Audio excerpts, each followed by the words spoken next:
खूनी कुआं। सीमा गर्मियों की छुट्टियों में अपनी नानी के गांव आई थी।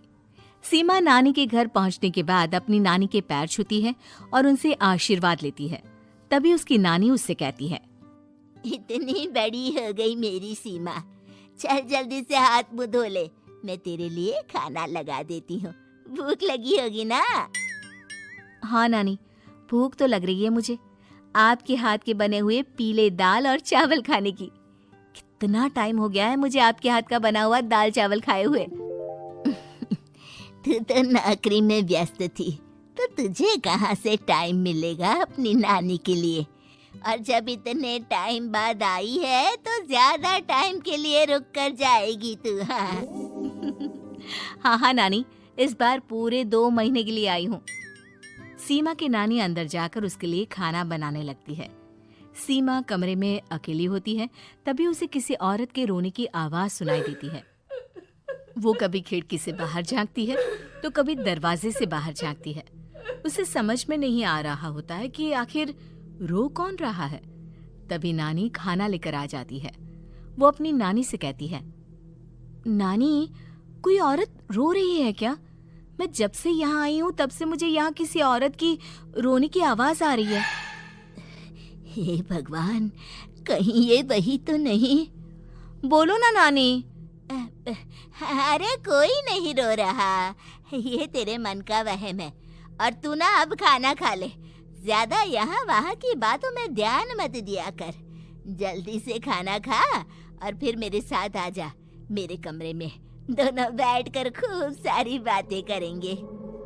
ऐसे ही अगले दिन सीमा अपनी नानी के साथ गांव के बाजार जा रही होती है। उसी रास्ते में फिर से किसी औरत के रोने की आवाज आती है। वो अपनी नानी से कहती है, अरे नानी, क्या सच में तुम्हें अभी भी किसी औरत की रोने की आवाज नहीं सुनाई दे रही? मुझे किसी औरत की बहुत बुरी तरीके से रोने और चीखने की आवाजें आ रही है। मैं बहुत परेशान हूँ नानी, आखिर ये कौन है? मुझे लगता है कि सीमा को शहर भेज देना चाहिए, यहाँ रहना उसके लिए ठीक नहीं। नानी बोलो ना, आप चुप क्यों हो जाते हो? सीमा, तू घर चल, मुझे तुझसे बहुत जरूरी बात करनी है। नानी सीमा को घर ले आती है और सीमा से कहती है, सीमा, कल सुबह तू शहर वापस चली जाएगी। अरे अचानक? आखिर क्या बात है नानी, आप मुझे ऐसे जाने को क्यों कह रही हो? मैं बस जो कह रही हूँ उस पर ध्यान दे। तू कल सुबह यहाँ से चली जाएगी, और ये बात मैं कोई मजाक में नहीं बोल रही। तू कल जाएगी तो मतलब जाएगी। अरे नानी, चली जाऊंगी मैं, ठीक है, पर आखिर बात क्या है ये तो बता दो। मम्मी से कोई बात हुई है या फिर मुझसे कोई गलती हुई है जो तुम मुझे अचानक से जाने के लिए बोल रही हो? देख सीमा, रात बहुत हो चुकी है और मुझे इस बारे में कोई बात नहीं करनी। चल, अब चल के मेरे साथ सो जा।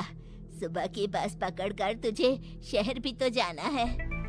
सीमा को अपनी नानी का ऐसा व्यवहार देखकर बहुत ही अजीब लगता है। उसे कुछ समझ में नहीं आ रहा होता है कि आखिर उसकी नानी उसे अचानक से